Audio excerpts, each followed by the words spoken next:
ازيكم عاملين ايه؟ يا رب تكونوا بخير. النهارده فيديو جديد لنا على القناه، ويلا ونبدا نقول يا بركه بسم الله زي ما اتعودنا. قبل ما نبدا الفيديو انزلي اشتركي في القناه وحطي لايك وفعل زرار الجرس عشان يوصلك مني كل جديد. النهارده بقى ريفيو كامل عن الطقم الجرانيت وايه الفرق بين الجرانيت والسيراميك. تابع معايا الفيديو ويلا حطي لايك عشان نبدا ونقول بسم الله. اول حاجه انا جايبه طقم الجرانيت دوت، كان عامل 1400 جنيه. كان من النور. اول حاجة معايا هم عدد الحلل، 4 حلل وصينية وطاسة وطقم توزيع. هقول لكم على مميزاته وعيوبه. هو طبعا فيه دلوقتي عندنا الحلل الاحجام بتاعتها اهو، معانا حجم كبير، ده كبير قوي، وبعدين الحجم الوسط، وبعدين الحجم التالت معانا، وبعدين اخر حجم معانا اللي هو الصغير خالص. وطبعا الصينية دي مقاس 26، والطاسة دي اهي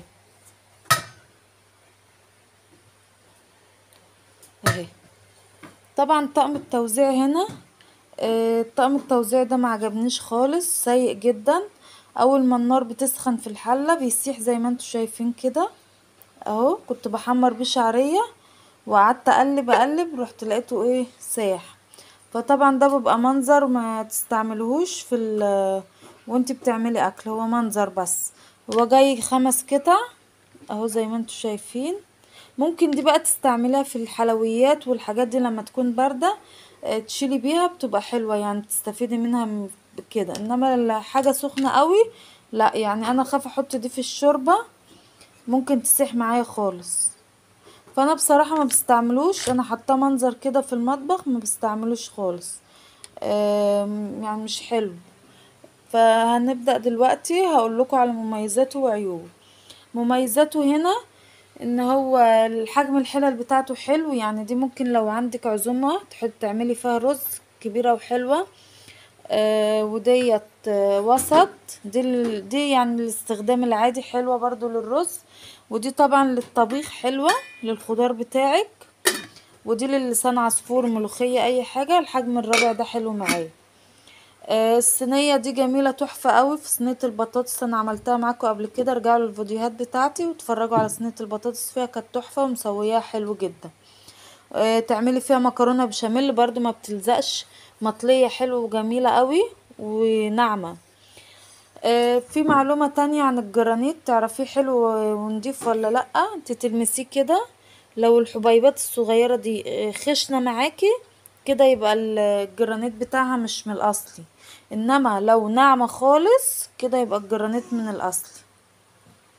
فانا الطقم الحلل ده كان حلو معايا في الاول قوي.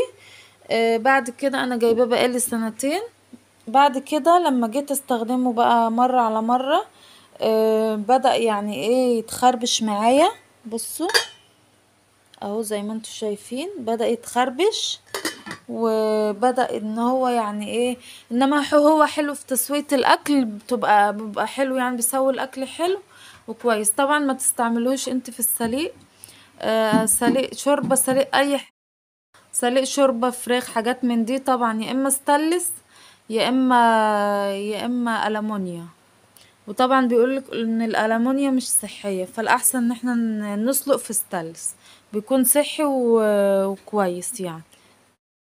وبرضو في عيب تاني برضو اكتشفته بعد ما جبت الحلل دي، ان الايد بتاعتها بلاستيك اهي، وبتتقشر. طبعا دي ما تقدريش تدخلي الحلة في الميكروويف، او لو النار عالية بتلسعلك الايد دي وبتسيحها، بتطلع ريحة مش حلوة.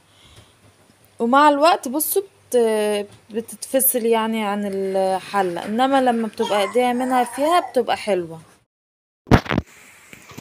طبعا نوع الحلل دي انا نسيت اقول لكم نوعها اهو، مش عارفة هيبان ولا ايه في الكاميرا. ايديال هوم. ايديال هوم دي صناعة تركية.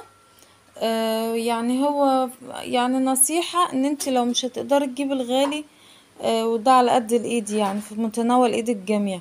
انما طبعا لو هتجيبي من الغالي يا اما نيو فلام يا اما نيو كلاين، دول احلى نوعين في الجرانيت. طبعا في نوع تاني الماني بس ده مش موجود في مصر. فاحلى نوعين اللي انا قلتلك عليهم دول احلى نوعين. انما بقى الجرانيت ده يعني حلو في متناول ايد الجميع، احسن من الانواع التانية اللي هي بيجي عليها عروض في الرنين وكده، مبتبقاش حلوة زي دي. طبعا الفرق بين السيراميك والجرانيت برضو، السيراميك برضو بيبقى ألمونيا زي كده، بس مطلية من جوه سيراميك. بتكون حلوة برضو صحية، بس بيقولوا فيها عيب.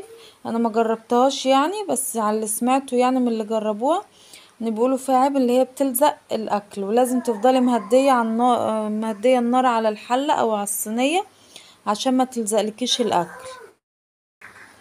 فانا انصح العرايس يعني لو هتجيب تجيب نوع نضيف. طبعا كل اسره على قدها، يعني مش لازم ان انت تخلي بابا او ماما يجيبولك من الغالي، لا ممكن ده تجيبيه ويسلك معاكي ويبقى حلو وكده وتحافظي عليه يبقى حلو. مفيش اي مشكله، كل واحد يتعامل على قد ظروفه، مش لازم انضف حاجه او انضف نوع، لا اتعامل وافرح بحاجتي. يعني انا اول ما جبت الطقم ده كنت مبسوطه بيه قوي، والحمد لله لسه مبسوطه بيه وفرحانه ان انا الحمد لله عندي جرانيت وعندي حاجه حلوه مش حاجه وحشه الحمد لله يعني. فانت افرحي بالحاجه اللي عندك دايما واحمدي ربنا. ان شاء الله نتقابل في فيديو جديد، في رعاية الله ومع السلامة. لو وصلت معايا لحد هنا اعملي لايك واشتركي معايا في القناة وفعلي زرار الجرس، وخدي لفة على بقية الفيديوهات بتاعتي. في رعاية الله ومع السلامة.